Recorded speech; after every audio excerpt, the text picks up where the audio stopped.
Welcome to the Aerospace Advantage podcast. I'm your host, John Baum, and today we are going to talk about Afghanistan.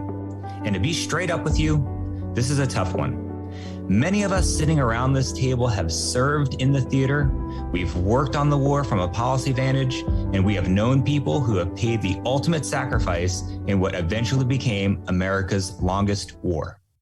Now, to see the images of the collapse over the past few weeks have been plainly, exceedingly difficult to see. And I think it's fair to say that all of us at Mitchell have felt what most Americans have felt: sadness, disappointment, anger, and frustration. And because of this emotion, we decided to continue with our existing production schedule in the immediate wake of the mass evacuation so that we could gather some insight and perspective. The last thing we wanted to be was one more reactionary voice stampeding on the microphone. But it's important to look at what happened from a strategic perspective and add some thoughtful insight. And that's what we're going to do here today. Now, normally we post the Rendezvous roundtables during the first week of every month, but given all the gravity, we decided to press ahead and bring the team together for this conversation. And as we kick this off, I want to be crystal clear at how we at Mitchell will always approach this conflict. You may hear us be critical at the strategic level regarding the range of decisions and question operational concepts, but you will never hear us question the bravery and dedication to duty at the individual and unit level. The folks who put themselves in harm's way did what was asked of them, and they did more above and beyond the call of duty. We will always owe them a debt of gratitude. And this is really an important nuance because strategic assessments are hard, and things clearly did not go well here, and there's a lot that must be learned. But dedication to duty and personal bravery in the face of incredibly difficult circumstances was not one of the shortcomings. So when you hear us roll in with some pointed critiques, our entire motivation is to ensure that we don't make these sort of mistakes again. We can't afford it as a nation given what's at stake these days, and we certainly should never put young Americans in harm's way asking them to solve the unsolvable. That's what leadership is for, to make those calls, and that's where we think the greatest reforms need to occur. So with that, let's turn it over to our team. This week, we've got General David Deptula, the Dean of the Mitchell Institute, Senior Fellow Heather Penny, Doug Berkey, who is our Executive Director, and Senior Analyst Daniel Rice, who is also our very own producer of the Aerospace Advantage podcast. General Deptula, let's begin with you, and let's scope this discussion by going back to the original mission objectives. And you were one of the leaders who kicked off Operation Enduring Freedom in the immediate wake of 9/11. So what was the immediate scope of the assigned mission at the time? Well, Slick, let me put this in context a bit. I was in my office in the Pentagon when one of the 9/11 attackers flew a 767 into the Pentagon just 2 quarters away. Needless to say, I rounded up the people in my directorate, and we got out of there. Just a few days later, the new Air Force Chief of Staff, General John Jumper, who had only been on the job for about a week, asked me to come down to his office. And it was at that time that Jumper told me that Lieutenant General Chuck Wald, then the CENTCOM Joint Force Air and Space Component Commander, had asked for me to come to Saudi Arabia to command the Combined Air and Space Operations Center at Prince Sultan Air Base. Now, the CAOC had only been recently completed when General Wald wanted me to plan and work on with him on executing the attack on Al-Qaeda and the Taliban harboring them. So within a few days, I find myself on the way again to the Persian Gulf 10 years after I was involved in planning and executing the full Gulf War, Operation Desert Storm. And so I found myself engaged in frantic efforts to organize the staff, get the new CAOC operating, and developing the war plans for America's response to the 9/11 attacks. I could talk about details of this for hours, but in the interest of time, the bottom line is we put together an innovative use of air power in conjunction with a light footprint of special operations folks, both of which partnered with the Afghan Northern Alliance in the opening stages of what became Operation Enduring Freedom. And what we did was we accomplished in a matter of weeks what the previous 5 years of indigenous ground force operations could not. And that was the removal of the Taliban regime. Now, that was one of 3 critical objectives directly affecting U.S. security. The other 2 involve supporting a new government protecting the people of Afghanistan. And the third was eliminating the al-Qaeda terrorist training camps in Afghanistan. So in 3 short months, these objectives were all achieved. The trillion-dollar question here, literally, is why did the United States and our coalition partners not declare victory then and there? In retrospect, what we should have done is said, hey, see you later, have a nice life, but if you do it again, we'll be back. Instead, the U.S.-led coalition poured hundreds of thousands of ground forces into Afghanistan over the next 2 decades after these vital security objectives were realized. We had accomplished these objectives so fast that Central Command had not even finished the planning for the deployment of what they called the decisive phase of traditional joint force operations, which is nothing more than a euphemism for tens of thousands of boots on the ground. More on that later, but let me stop here for now. I think that gets to the heart of your question. Well, sir, thank you for recounting that. I know all of us, including our listeners, will probably remember where they were on the morning of 9/11, and to hear your perspective is really sobering for me. The next question I have for you, sir, is what about the rules of engagement and joint execution at this time? Because I know a lot of us, including our listeners, have thought about this quite a bit. Yeah, the rules of engagement during the opening stages of Enduring Freedom were absolutely onerous, completely the opposite of the way they were in Operation Desert Storm. In Afghanistan, no bomb, not a single one, could be dropped anywhere without Central Command senior level approval. Now, to put it in context for the significance of these constraints, let me offer a dramatic example that occurred on the opening night of Enduring Freedom. Intelligence folks had picked up the location of Mullah Omar, the Taliban leader, and his senior advisors. And we had a Predator UAV operated by the Central Intelligence Agency. It was the first Predator equipped with Hellfire missiles, able to track the Taliban convoy to a complex of buildings southwest of Kandahar, about 13 kilometers, if I'm not mistaken. Given the potential value of this target, I put 2 fighters equipped with JDAMs, Joint Direct Attack Munitions, on station 20 miles away because we wanted to minimize the potential for jet noise to attack once we got authorization. Now, this is like 2:30, 3 a.m. in the morning, too, so, we're sensitive to the noise issue. I urged General Wald, the Joint Force Air Component Commander at the time, to get permission from General Franks to strike the building where the senior group was located. And we watched the real-time Predator feed in the KAC of what was going on around those buildings. They'd all, we watched the whole train of these folks in a couple of trucks both go down and unload into one building. So we knew exactly where they were. But time ticked on. Permission had to come from Franks. And as I found out afterwards, the delay came from a concern in headquarters over potential collateral damage from the 1,000-pound JDAM to a nearby adobe mud hut. And as we're preparing and want this lucrative target to take out the first night, suddenly, without authorization from anyone in the theater command chain, the Predator fired a Hellfire missile. The small warhead had little chance of doing any serious damage, and instead, what happened was it just scared everyone out of the building, and they scattered to the 4 winds. Apparently, The CIA had ordered the strike due to frustration with the delay from the commander of Central Command. I think I mentioned this, but this was the very first use of a weapon from a UAV in conflict. The Taliban leadership fled the scene. Mullah Omar was never caught, and he died 12 years later from tuberculosis.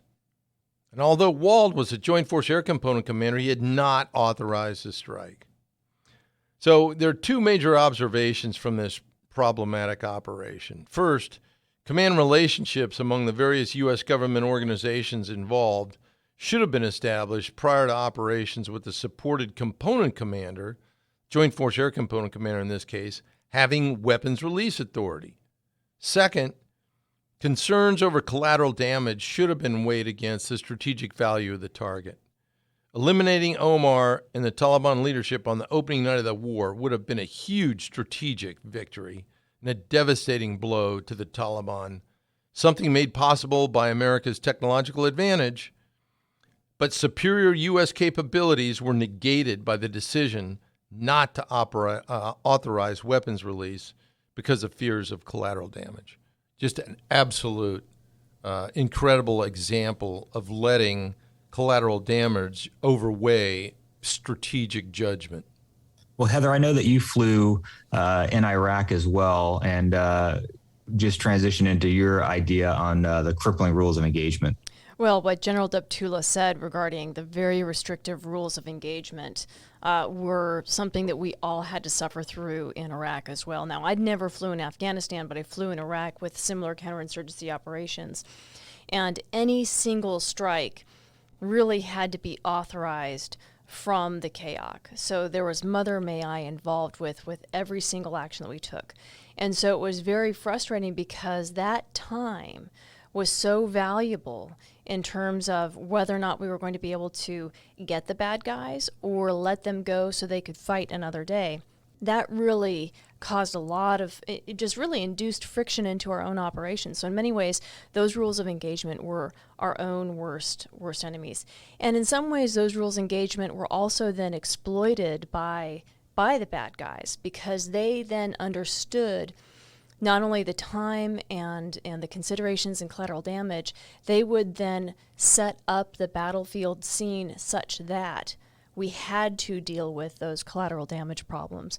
So, it's like, I know you flew in Afghanistan. What was your experience like? Well, very, very much the same thing. I mean, both Iraq and Afghanistan, and I did fly in both. And I can't really say one was worse than the other because they were both just really bad in the sense of what General Deptula and you both described with this Mother May I type of scenario. It was so reflective to what I had studied about Vietnam and having, the proverbial White House and other leaders directing the war, from Washington versus amongst the strategic, operational, and tactical leadership of trained warfighters that they had in theater. So, of course, there were many times, and I know we could sit around and tell war stories, and maybe we will one day, about opportunities to take out leadership that we had been watching and spent hours gathering intel on, but we just never got that cleared hot from the voice over the radio that we were waiting on. So had the very same experience, Heather.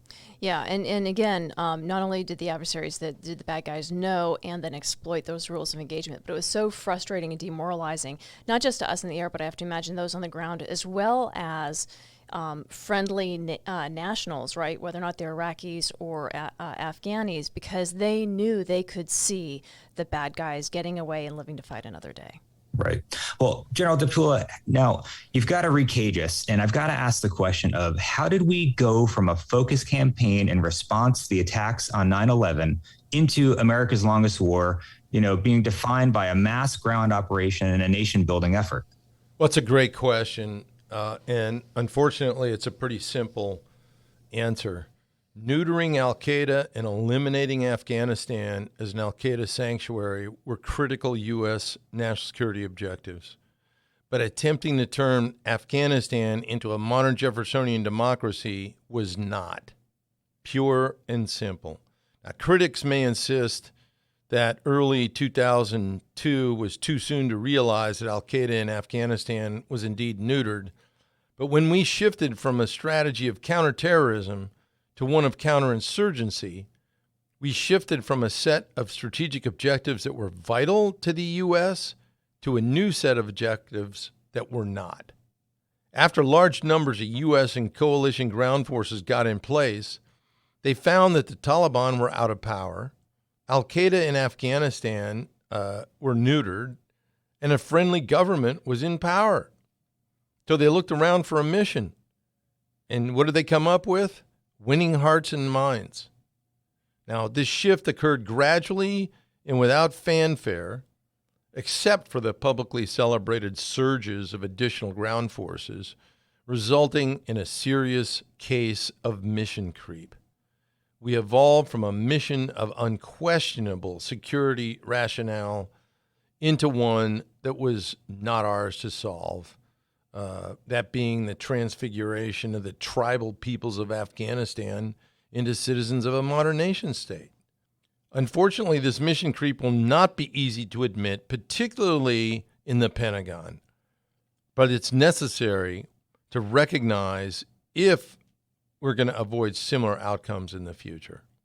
It also highlights the failure of the ground-centric nation building via a land occupation strategy that was embraced by U.S. Central Command and by a U.S. Joint Staff that's been dominated by land warfare officers who did not learn or relearn the lessons of Vietnam. I do want to emphasize here that at a tactical level, the efforts of the military men and women who fought in Afghanistan were a success in every way. The same was not the case when assessing U.S. operations in Afghanistan from a strategic perspective. The large-scale ground occupation efforts that marked the past 2 decades in Afghanistan were simply a failure of strategy. Well, Doug, I'd like to shift to you, and sir, thanks for clarifying that. But Doug, I understand you were on the Hill during this period, and what is your take on all of this from a congressional oversight perspective? Now, Slick, I appreciate the question, and I think it's important from an oversight perspective, because if you look at Afghanistan and in many ways Iraq, retrospectively, it's a slow-motion car crash that took years and years to unfold. So Congress's one of the number one jobs is oversight. So how did this happen? And being there at the time, there was tremendous momentum coming after 9/11. People wanted results. They wanted decisive action. So there was tremendous leeway given to the military. And there was also an element in play where there are very few members with military experience. And so the first person insight, understanding of military strategy, operational concepts, tactics, culture, you name it.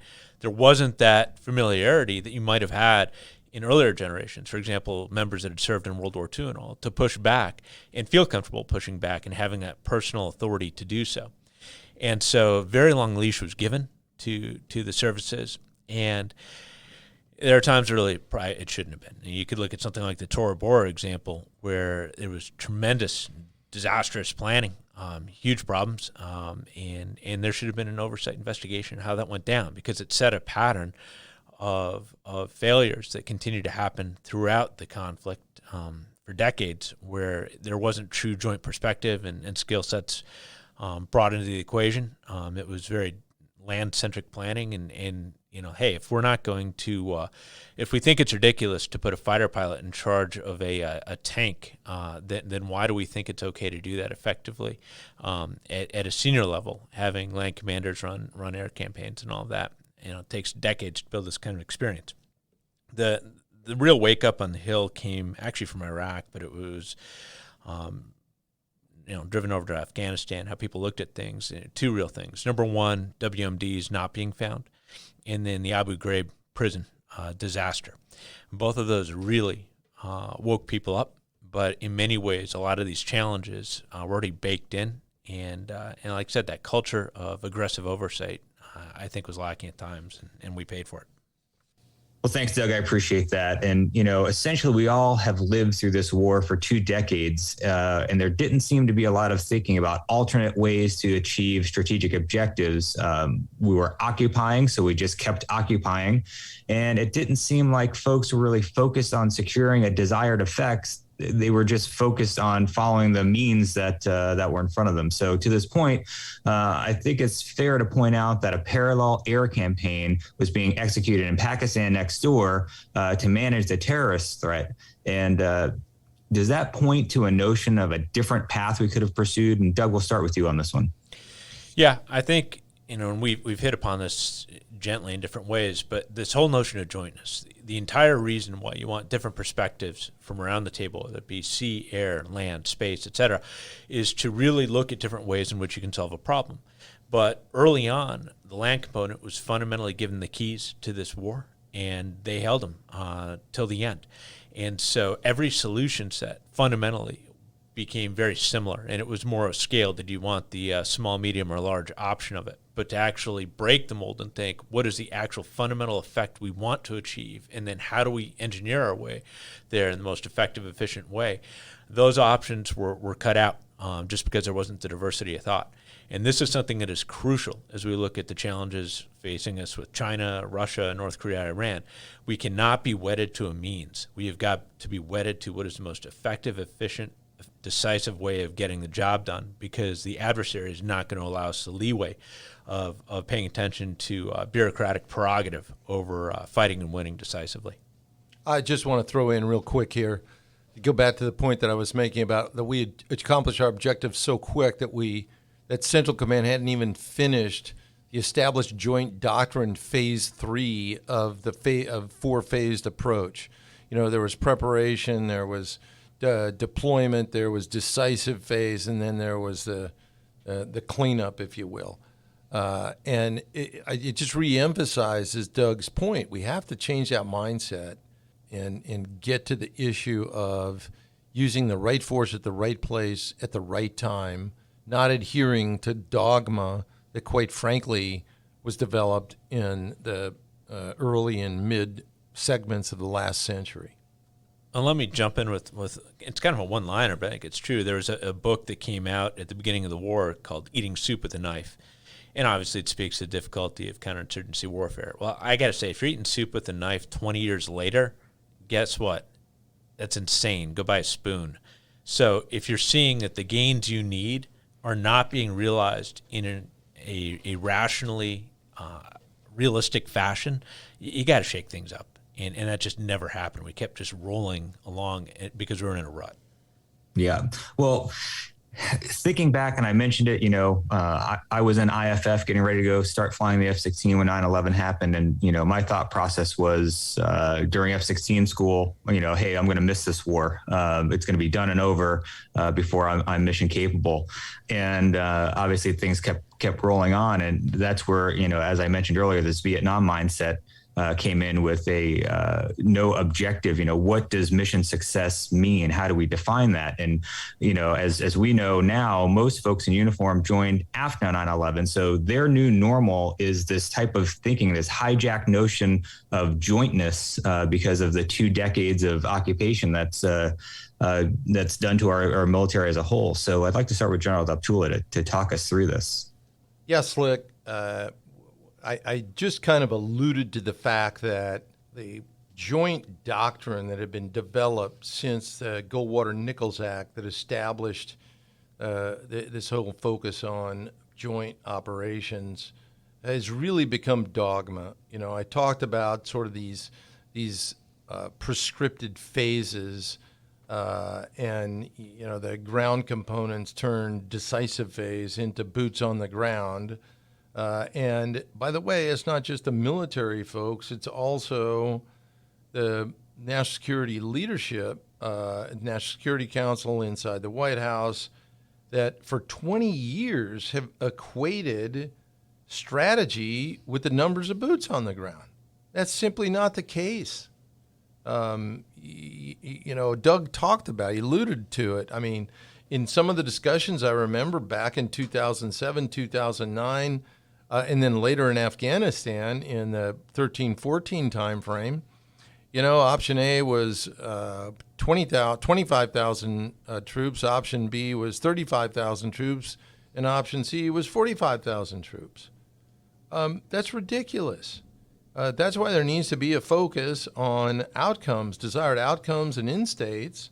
And we've got to get away from this notion that land forces are absolutely required to meet our security objectives, because they're not. The beauty of the joint construct is that a joint task force commander has at his or her option a variety of capabilities that are provided by the Army, Navy, Air Force, Marine Corps, and now space components. And he or she can select the right forces in the proper proportion to meet the needs of the contingency at hand. Unfortunately, too many people have been operating in this under this failed notion that jointness is the equivalent of Little League rules where everybody gets to play. And that's not the case. In some cases, you're going to have a preponderance of force that are ground forces. And there's no denying that that was the case in Iraq and Afghanistan. But in other instances, you look at tsunami relief, Operation Unified Assistance, there were hardly any Army forces. It was principally an airlift operation with some sea forces involved. So we have to adapt to the situation. And my God, one of the most horrible things that has become embedded in the Pentagon recently over the last just 2 or 3 years is people talk about the joint force with a capital J and a capital F. There is no such thing as a capital J, capital F joint force. It's an oxymoron. We need the separateness of the services to capitalize on those capabilities, but they need to be applied relative to the contingency at hand, and every contingency is going to be different.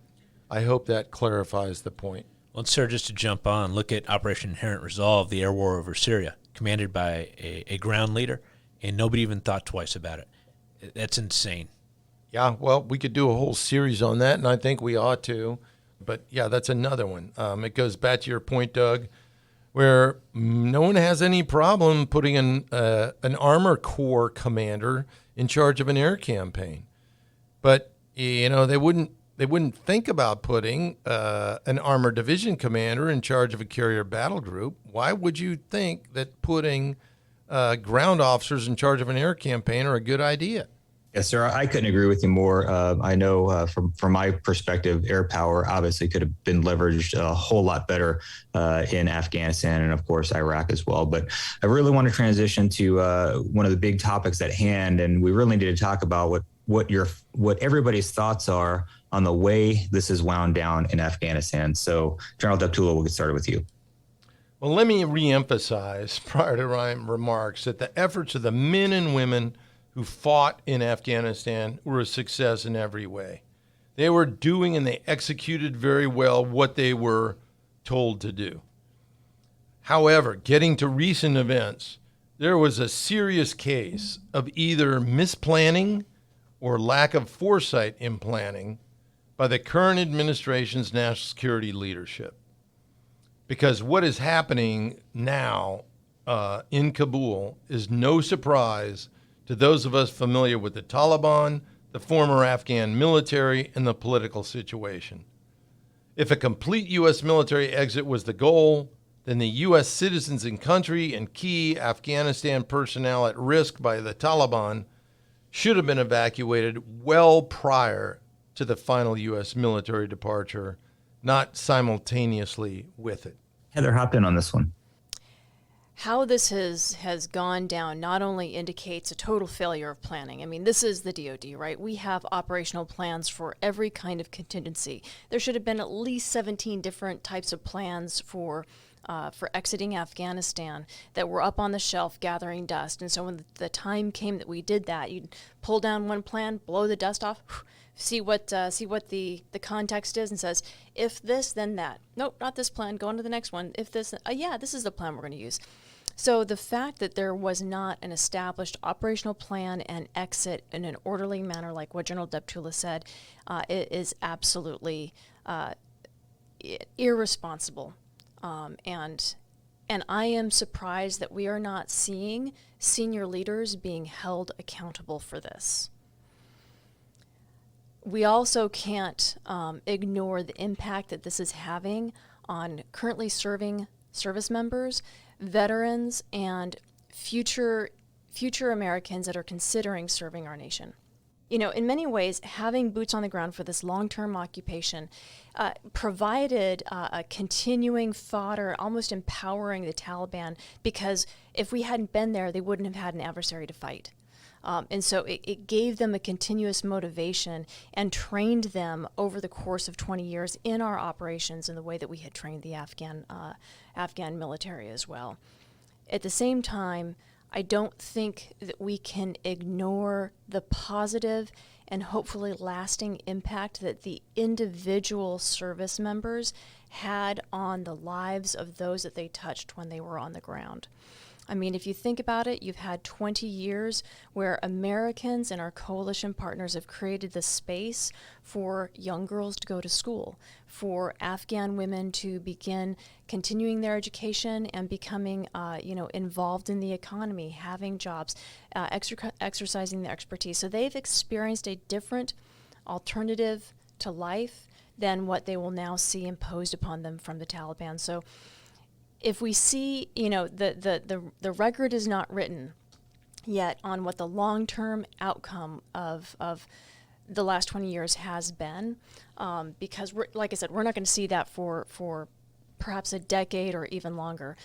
But if it's positive, I'll tell you that that's because of the individual actions of individual Americans and coalition partners on the ground, not because of the strategy.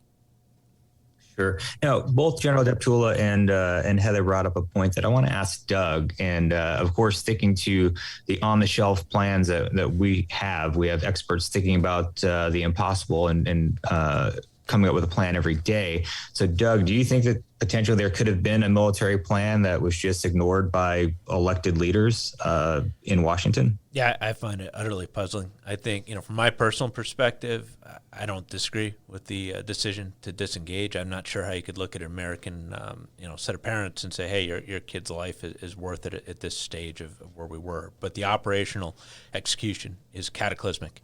And I think, whether it's looking at why weren't we destroying supply depots, why weren't we handling the military evacuation better, why did we surrender the largest secure air base we had and have to retreat to Kabul, which is incredibly difficult. I mean, the list goes on. And I think the images of this chaotic withdrawal are going to be with us for an awfully long time. And it is cataclysmic. And remember, we've got an all-volunteer force, Slick. How are you going to justify to young Americans that they should join this team when this is how they see that their sacrifice and their lives are being wagered? It is disastrous. How are we going to look at allies? And, this is something that sells on the street. You just saw images of that C-17 getting mobbed. That's something that every citizen, whether it's in the UK, Germany, Japan, Taiwan, Australia, the list goes on, that they're responding to, and they're saying, why should we ally with the United States?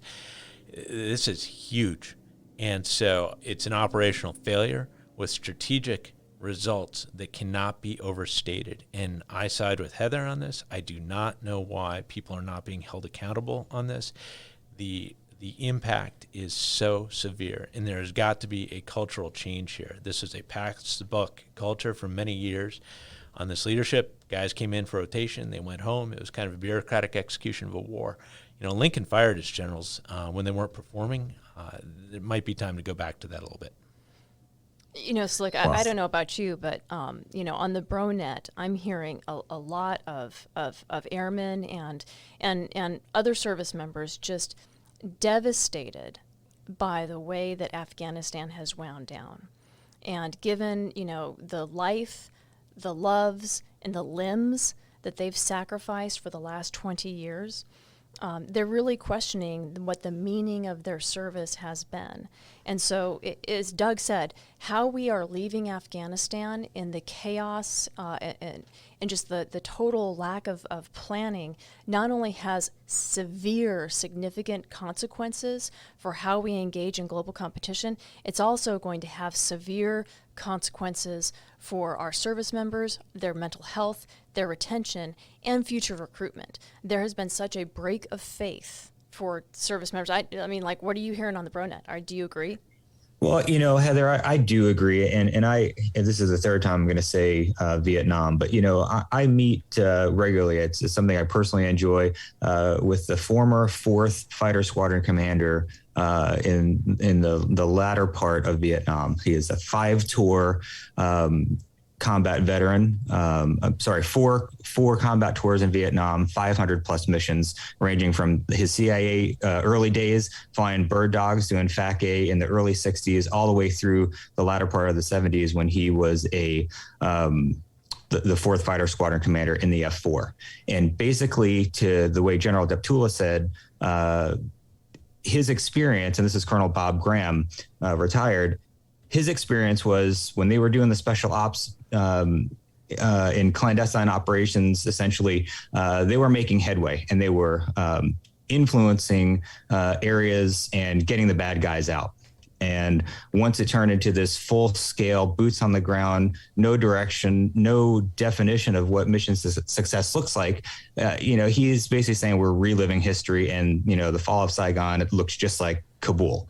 So I think we're almost, going to be reliving that 40-year-old history again, and having to rebrand and remotivate our folks as far as what it is that we're doing, what our Air Force is doing. And I know that we're down a rabbit hole here, but we're going to have to relook at that history and see where the wheels came off the bus. And, I know we have all had our conversations, but I point directly at the time where the Air Force was, asked, what are you guys doing? How come you're not all in?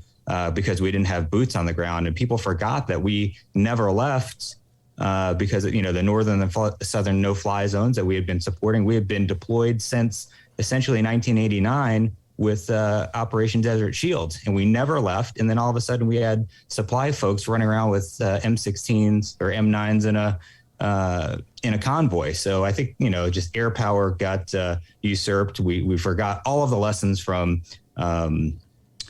Desert Storm, from leveraging air power, and we just got sucked into another version of Vietnam. So that's what I'm hearing. That's the perspective from folks, and I think we're going to have to reevaluate the solid use of air power in the future.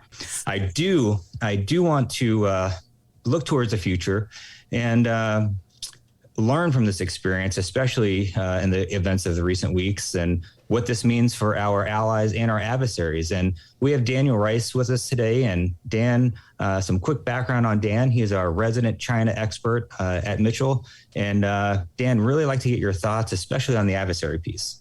Yeah, thanks, Slick. So I've thought about this a lot, and there's quite a lot of bit of chatter on this right now on the web. What you're going to hear about in the next few weeks is people that know China, they're going to talk about stability. And for China, that means stability in Afghanistan, even if it's under Taliban rule. But fundamentally, this comes down to opportunity. And there's opportunity in multiple areas. First off, propaganda-wise, this is huge. China's been painting this thing as allies and partners of the U.S. Look at what just happened. That's going to happen in the future. And now, I would like to push back on that, but that is the actual narrative coming out of China. Obviously, when you look at things like Taiwan, it's a different situation. So while they're saying that, the reality is it might go down differently. But there's also other opportunities here. And one of the big ones is Afghanistan and China have a really interesting relationship. China has acknowledged the Taliban pretty much since the late 90s. And they've always said that the Taliban were going to be part of a solution politically in Afghanistan. And now, when the U.S. was, more or less propping up the Afghan government that we put in place, China ran into a lot of roadblocks with them. And for those of you not aware, Afghanistan is one of the key areas for China's Belt and Road Initiative, right? So as China was trying to develop infrastructure for their Belt and Road Initiative, they ran into roadblocks with the Afghan government. Projects were put on pause, and they really didn't develop the things that they were hoping to. So when you look at the future in Afghanistan, the Taliban and the CCP, the Chinese Communist Party, because their relations are a little bit warmer, there's a lot of opportunity for China to pursue the infrastructure that they were really hoping to earlier. And why is that important? It's really important because some of the projects that were in Afghanistan are now going to change ownership, right? So whereas the previous Afghan government was getting a cut of those projects, suddenly there needs to be a new owner of those projects, and that's going to become the Taliban. So when you're looking at a Taliban funded primarily by illicit activities, now you're going to see one that has legitimate infrastructure projects and an actual economic base to support its political objectives. So last little bit here is when you're looking at Russia and China, the Shanghai Cooperation Organization, which until this point has really just been a shadowy organization, there's finally an opportunity for it to become operational. And that's been an aspiration of both of those countries for quite some time. And actually, earlier this week, the Shanghai Cooperation Organization Secretariat, they put out a statement saying that they are willing to work with the UN and under international law to ensure stability in Afghanistan.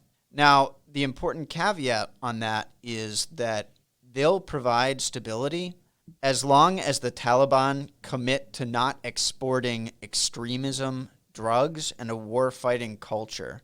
And that little piece there, that really speaks to Chinese concerns about instability in Afghanistan and extremism bleeding over their small border with China and fueling some of the issues that we see with Chinese Uyghurs in Xinjiang. Now, I don't expect this support to really come down to boots on the ground, but it certainly means that there could be some mechanisms developed or certain operational units developed to help provide that stability. So those are kind of like the big things in play here. There's a lot of more nuanced things, but fundamentally, this is a lot of opportunity, and it's actually giving China and Russia almost unfettered access to Central Asia because there's no longer a strong NATO presence. There's no longer U.S. bases that are going to provide that hard military power check to Russia and China's aspirations. Well, Dan, you just really enlightened a lot of people, and it's pretty scary. And I know that we're going to have to circle back on a lot of what you've just discussed with us. So I appreciate that. But I want to go off of something that you said and ask around the room, how are our allies taking all of this? And Doug, we'll get started with you. Well, I kind of said it before. I think there are two elements of it. At a senior leader perspective, there obviously are huge challenges with how this went down. They don't feel included. But I think it's more in the populace level. Those populations are going to remember how this went down, and they're going to remember the sacrifices over 20 years, but the chaos at the end. And it is going to be very hard to sell them again on cooperative engagement.